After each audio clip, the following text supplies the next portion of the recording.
Alrighty, folks, we're now 11-3 in my last 14 chairman tier membership plays on my premium page.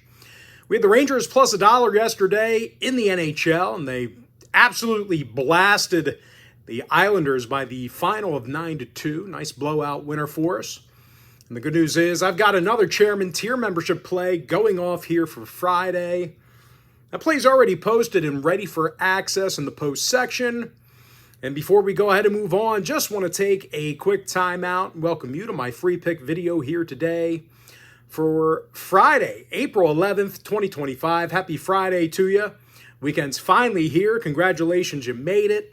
Of course, if you're joining me for the first time here today, my name is Brock Page. I've been dishing out free sports picks on YouTube since 2016. Of course, if you want to access all of my premium plays, you may want to think about signing up for my full access, all-inclusive Gold Club membership. Gold Club members get access to every single premium selection of mine, every single package, every single day for the next 30 days. And if you don't need access to all my premium plays, but maybe you could use like one a day, my daily best play costs just 6 cents a day for 30 days worth of access. Now, folks, I currently have over 2,345 members who are signed up and active on my premium page right now. I thank you guys for being a part of the team. You know, a bit of an up and down week on the premium page. Couple winning days, couple losing days, but nothing spectacular, right? The winning days, you know, we're a couple games over 500. Losing days, we're like a day under 500. So it's not really feast or famine. It's just, you know, it's kind of boring. It's, 4-5 with a push, 6-5, 6-4, so yeah, we're getting wins, right? We're winning some games, but we're also losing some games as well. And we really want to pick up some momentum in these packages.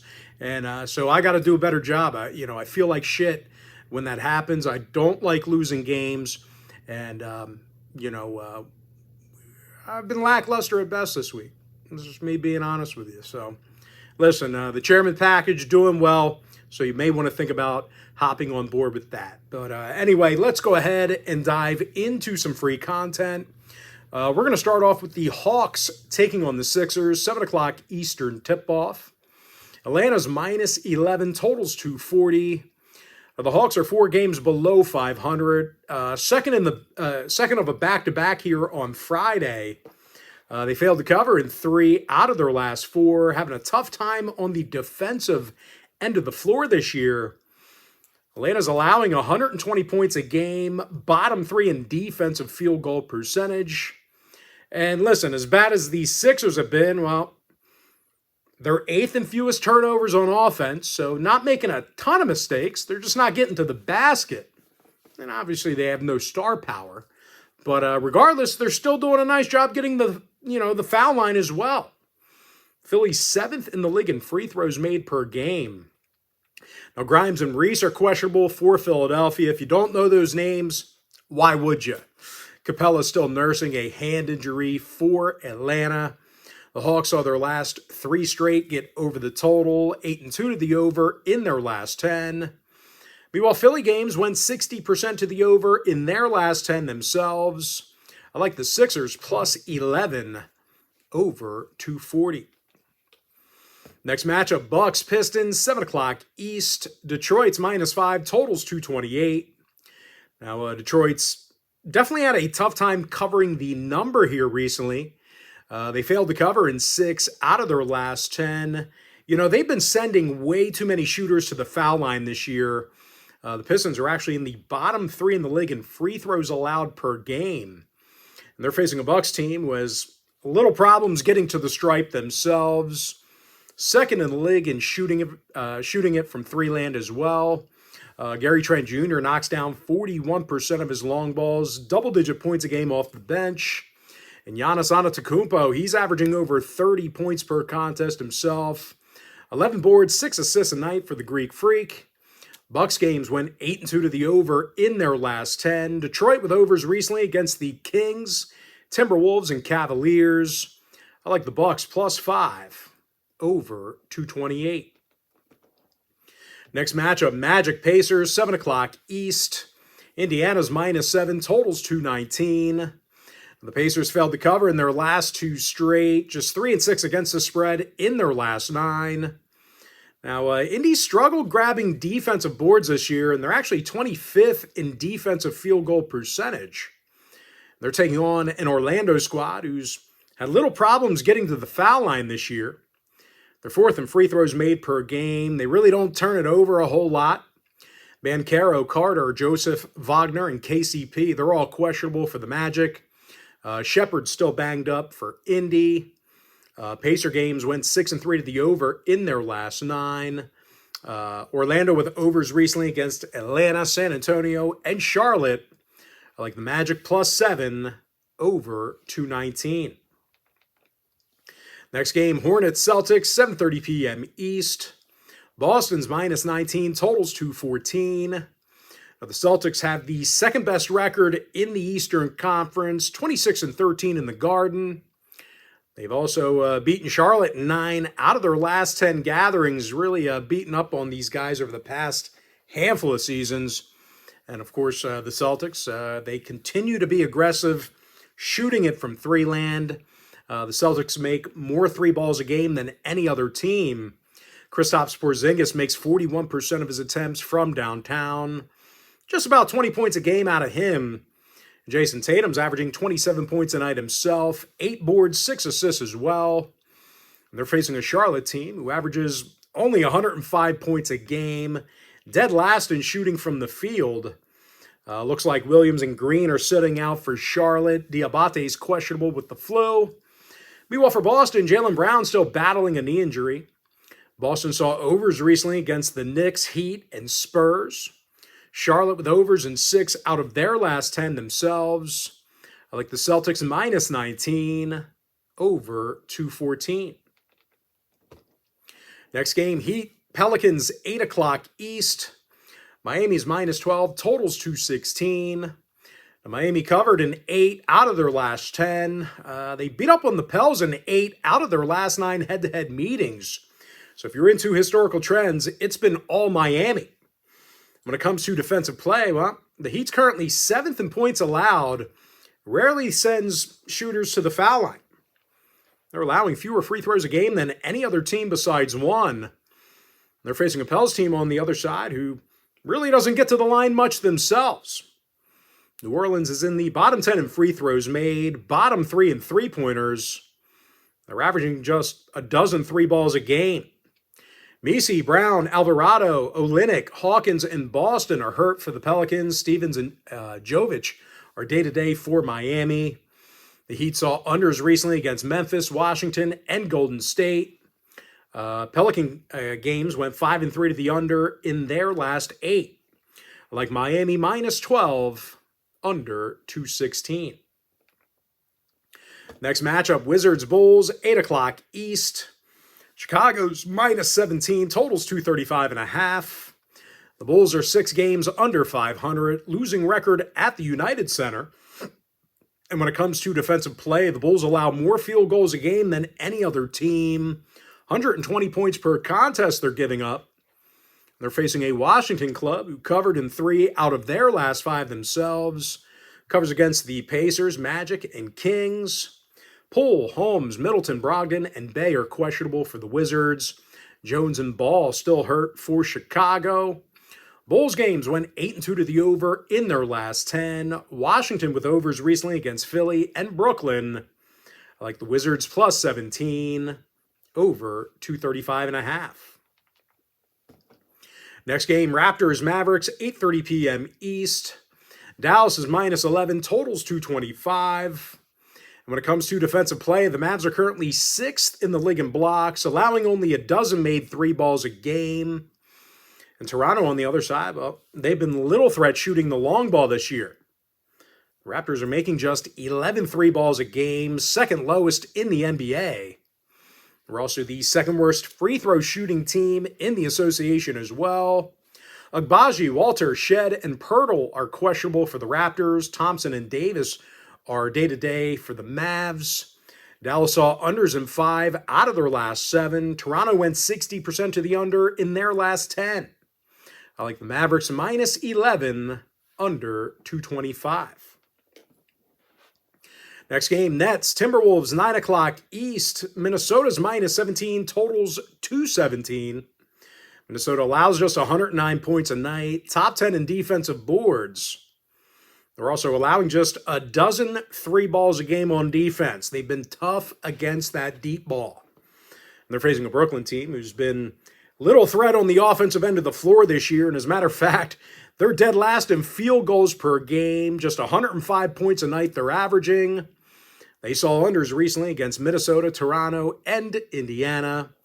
Meanwhile, Minnesota with unders recently against Milwaukee, Philadelphia, and once again, an under against this very Brooklyn team. That head-to-head contest saw just 195 total points. I like Minnesota minus 19, under 217. Next matchup, Thunder Jazz, 9:30 p.m. East. Oklahoma City's minus 11, totals 232. Thunder's currently leading the Western Conference in the standings, 51 games above 500. And when it comes to the number, OKC covered in 8 out of their last 10. They're the best free throw shooting team in the league. And they're facing a Utah team who's 46 games below 500, failed to cover in 7 out of their last 10. Utah allows more points a game than any other team, dead last in defensive turnovers. Collier is questionable for the Jazz. Harkless, Martin, Kessler, Markkanen, and Collins still banged up for Utah as well. Meanwhile, for OKC, Hartenstein, Dort, and Shai Gilgeous-Alexander, they're all listed as day-to-day. Keep an eye on those guys, although I think these guys can get the job done without them. Both teams with overs in 5 out of their last 7, respectively.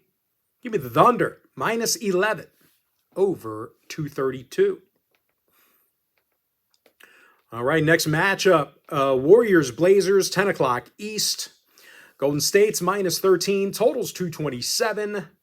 The Warriors are 47-33 on the year, winning record on the road. Meanwhile, Portland's 10 games below 500, losers of 6 out of their last 9. Portland's had a tough time on the defensive end of the floor this year. The Blazers are in the bottom 10 in defensive field goal percentage, sending a lot of shooters to the stripe. And they're facing a Golden State squad who shoots the 3 ball well, and they do a nice job of rebounding on offense. Golden State's currently 4th in the league in offensive boards per game. Steph Curry grabs a handful of rebounds per contest, 24.5 points a night. And Jimmy Butler is scoring 17 points a game with the Warriors, 5 boards, 5 assists for him. Payton and Post are questionable for the Warriors. Sharp and Avdija are questionable for the Blazers. Henderson, Sharp, Grant, Ayton, and Simons are still injured. Portland games went 7-3 to the over in their last 10. Golden State with overs recently against the Suns, Lakers, and Grizzlies. I like Golden State minus 13, over 227. Next game, Clippers-Kings, 10 o'clock East. The Clippers are minus 6.5, totals 226. LA does have a couple of guys who could be sitting this one out. Powell and Coffey are questionable. Patty Mills still battling an illness. Of course, when it comes to offensive play, the Clippers really haven't been overly dangerous from outside the perimeter. They're making just a dozen 3 balls a game, bottom 5 in the league in that category. They're facing a Sacramento team who does a nice job of defensive rebounding. They're actually 5th in the league in defensive boards per contest. Of course, on the offensive end, the Kings are a top 10 point producing team. Zach LaVine's averaging 22.5 points a game, 44% from beyond the arc. Domantas Sabonis shoots 40% from downtown, leads the league in rebounds per contest. Murray and LaRavia are questionable for the Kings. Malik Monk's still got a bum calf. Both teams saw overs in 3 out of their last 4, respectively. I like the Kings plus 6.5, over 226. Next matchup, Spurs-Suns, 10 o'clock East. Phoenix is minus 5, totals 232.5. The Suns are 10 games under 500, covered in just 36% of their contests this year. And more recently, the Suns are on an 8-game losing streak. Failed to cover in each and every one of those losses. Of course, on the offensive end, Phoenix does not get to the stripe a whole lot, 25th in offensive boards. And they're facing a San Antonio squad who's allowing just 14 free throws a game, top 3 in the league in that category. And speaking of defensive play, the Spurs are currently 4th in the league in blocks. Sohan's questionable for San Antonio. Richards and KD day-to-day for Phoenix. The Suns saw unders recently against New York and Boston, while the Spurs saw unders in 3 out of their last 5. I like San Antonio +5, under 232.5. Next and final breakdown for the video, for the NBA, Rockets-Lakers, 10:30 p.m. East. The Lakers are -10, totals 226. The Lakers failed to cover in 3 out of their last 5, having a tough time grabbing offensive boards. The Lakers are currently in the bottom 5 in offensive rebounds per game. And they're facing a top 5 defensive rebounding team in the Rockets, 5th in points allowed. Of course, more recently, the Rockets covered in 3 out of their last 4. Covers against the likes of the Warriors and Thunder during that stretch. Thompson, Van Fleet, Sengun, and Smith are day-to-day for the Rockets. Cleve is still battling a foot injury for the Lakers. LA saw unders recently against Dallas, Chicago, and this very Houston team. That head-to-head contest saw just 202 total points. I like the Rockets +10, under 226. Baseball, Royals, Guardians, 6:10 Eastern first pitch. Cleveland's -140, total 7. Tanner Bybee for Cleveland, Chris Bubich for Kansas City. And listen, both teams with some problems at the dish thus far. Both organizations are in the bottom 10 in runs per game. Plenty of unders between both of these ball clubs. Royals games have gone 62% to the under this year. Cleveland with unders in their last 3 at Progressive Field. I like the under 7 runs. Next game, Pirates Reds, 6:40 p.m. East. Cincinnati's -155, totals 8.5. Brady Singer for the Reds, Bailey Falter for Pittsburgh. And Falter's got an ERA of 8.10 along with a 1.50 whip. Of course, at the plate, the Bucks have struck out a bunch, and they're having problems getting base runners. Pittsburgh's currently 25th in hits per game. They're going to face a 2-0 Brady Singer, who struck out 15 batters in just a dozen innings of work. 2.25 ERA, 1.08 whip. And this Cincy pitching staff as a whole, well, they've been real tough to score runs against. They're in the top 3 in fewest runs allowed. 6 out of the Reds' last 9 did stay under the line. Pittsburgh saw their last 4 on the road stay under the total themselves. I like the Reds -155, under 8.5. Next game, Braves, Rays, 7:05 East. Tampa Bay is -115, totals 8.5. Taj Bradley for Tampa Bay, Bryce Elder for Atlanta. Atlanta saw unders in 5 out of their last 7 on the road, having a tough time at the dish. The Braves are currently a bottom 3 run scoring team. And they're facing a Tampa team who's gone 6-3 to the under at Steinbrenner Field. Really not walking a whole lot at the plate. Maybe need to be a little bit more patient. I like the under 8.5. All right, next contest should be a good series here. Giants-Yankees, 7:05 East. The Yankees are -120, totals 8. Marcus Stroman for New York, Robbie Ray for San Francisco. And we're looking at a 2-0 Robbie Ray, who's got an ERA in the 3s, 1.15 whip. And I tell you, the San Francisco pitching staff has been tough to score runs against. They're in the top 3 in the league in fewest runs allowed. Of course, at the plate, the Giants have a handful of guys who can put the bat on the ball. Mike Yastrzemski, he's hitting .344 with an OPS in the thousands. And Wilmer Flores, he's got a handful of homers himself, 14 RBI on the year. They're facing a Yankee club who lost 3 out of their last 4. A lot of strikeouts at the plate for these guys. And on the mound, this Yankee pitching staff, they've certainly walked an awful lot of batters, 25th in runs allowed. And we could potentially see more of the same here with Marcus Stroman on the hill. 7.27 ERA, 1.38 whip. New York games went 4-2 to the over at Yankee Stadium thus far, 8-4 to the over for the entire year. Meanwhile, Giants games went 4-2 to the over in their last 6 on the road. I like the Giants plus $1 over 8. Next matchup, Blue Jays, Orioles, 7:05 East. Baltimore's minus $1.20, totals 8.5. Tomo Sugano for the O's, Bowden Francis for Toronto. Francis has an ERA in the low 3s, 1.15 whip. And I'll tell you, this Blue Jay rotation is, they've been tough to hit against. Toronto's currently in the top 5 in fewest runs allowed per game. Not a lot of free passes out of these guys either. They don't walk a whole lot of batters. They're facing a Baltimore team who really doesn't walk a lot at the plate themselves. They took the loss in 7 out of their last 10 games. Now, total-wise, all 7 of Toronto's road games this year stayed under the number. 11-3 to the under for the entire year. I like the Blue Jays plus $1 under 8.5. All right, next game, Nats, Marlins, 7:10 East. Washington's minus $1.25, totals 8. Mitchell Parker for Washington, Cal Quantrill for Miami. Now, Quantrill's got an ERA of 6 flat, 1.44 whip. And these Marlins hurlers, they've certainly had some control issues. They're walking a handful of batters per 9, bottom 10 in runs allowed.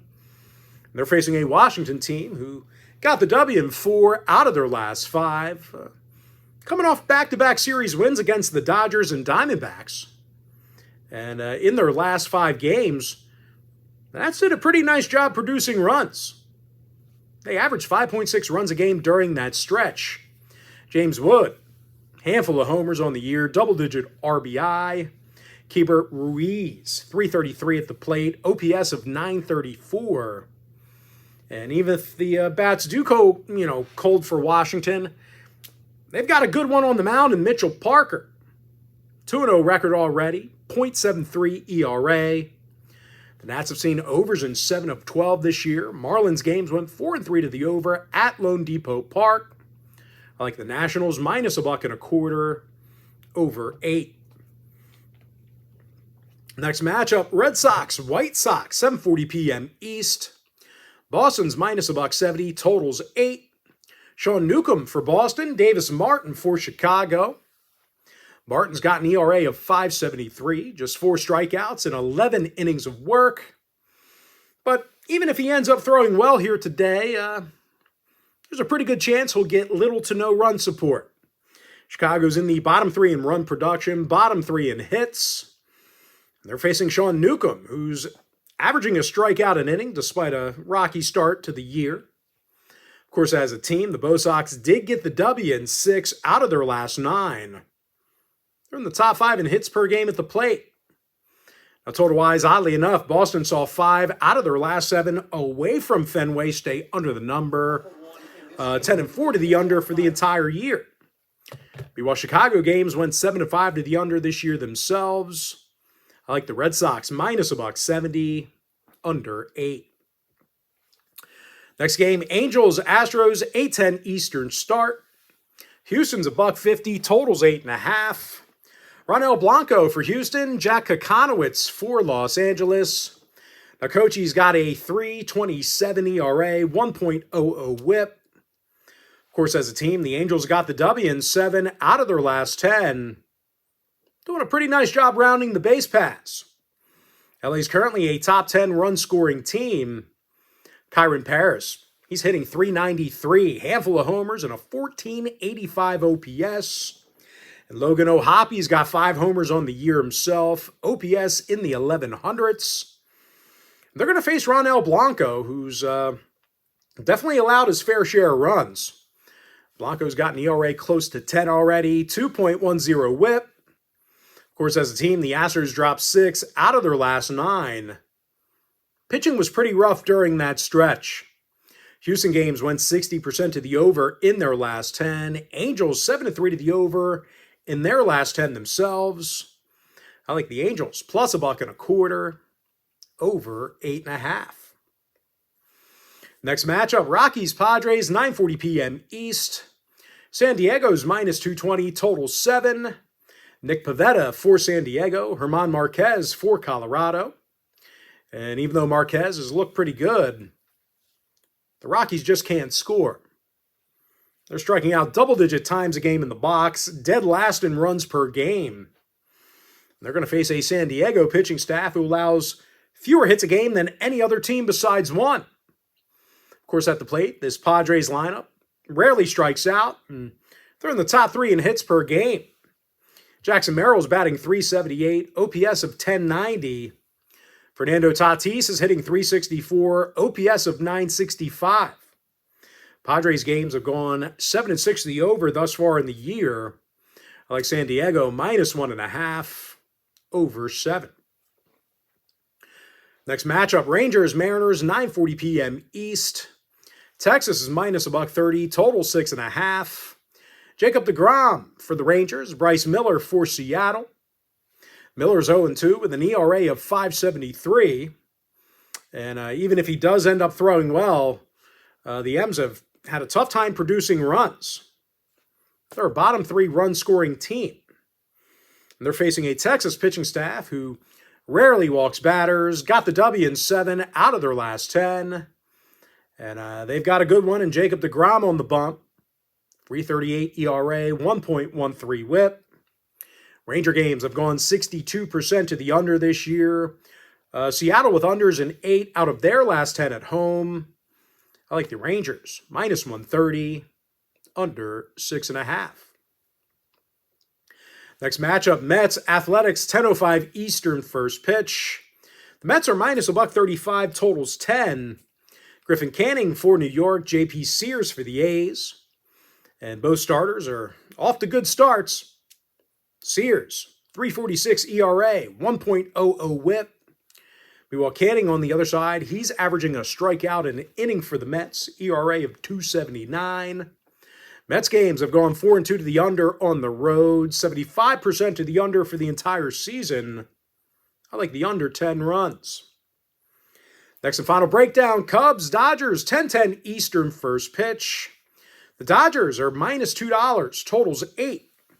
Yoshi Yamamoto for Los Angeles, Matthew Boyd for Chicago. And even though most of the attention is going to be on Yamamoto, it's actually Matthew Boyd who's yet to allow an earned run this year. Currently has a 1.18 whip. And as a team, the Cubbies got the W in 7 out of their last 9, leading the National League in runs per game at the moment. Kyle Tucker's got a handful of homers, 16 RBI on the year. And Seiya Suzuki's batting .300 on the nose, OPS of .969. They're facing a Dodger club who dropped 3 out of their last 4. Pitching staff allowed 6.8 runs a game during that span. When it comes to covering the run line, the Dodgers failed to cover in 6 out of their last 10. Dodger games have gone 64% to the over thus far in the year. Cubbies games went 12-3 to the over themselves. I like the Cubs plus 1.5, over 8 runs. And with that, folks, we are going to jump into our quick pick recap. I like the Sixers plus 11, over 240. Bucks plus 5, over 228. I'm 11-3 in my last 14 chairman tier membership plays on my premium page. Magic plus 7, over 219. Celtics minus 19, over 214. Miami minus 12, under 216. Washington plus 17, over 235.5. Mavericks minus 11, under 225. T-Wolves minus 17, under 217. Thunder minus 11, over 232. Warriors minus 13, over 227. Kings plus 6.5, over 226. Spurs plus 5, under 232.5. Rockets plus 10, under 226. Baseball, give me the under 7 in that Royals-Guardians matchup. Reds minus 155, under 8.5. I like the under 8.5 in that Atlanta-Tampa Bay matchup. Giants plus $1, over 8. Blue Jays plus $1, under 8.5. Washington minus $1.25, over 8. Boston minus $1.70, under 8 runs. Angels plus $1.25, over 8.5. Padres minus 1.5, over 7. Rangers minus $1.30, under 6.5. I like the under 10 in that Mets-A's game. Give me the Cubs plus 1.5, over 8. And with that, folks, that's going to do it for me. Don't forget to check me out on my premium page. And if you do end up getting a membership here today on my premium site, just a friendly reminder, you're going to get access to that membership every single day for the next 30 days. And as an added bonus, you're also going to get access to all of my cheaper memberships during that time frame, absolutely free. Going to be included with your membership. But most importantly, folks, got to thank you for joining me right here on the free video. Really hope you enjoyed all this great free content, all this great free information. With that said, folks, happy Friday to you. Best of luck to you. And I look forward to seeing you later on today on my premium page.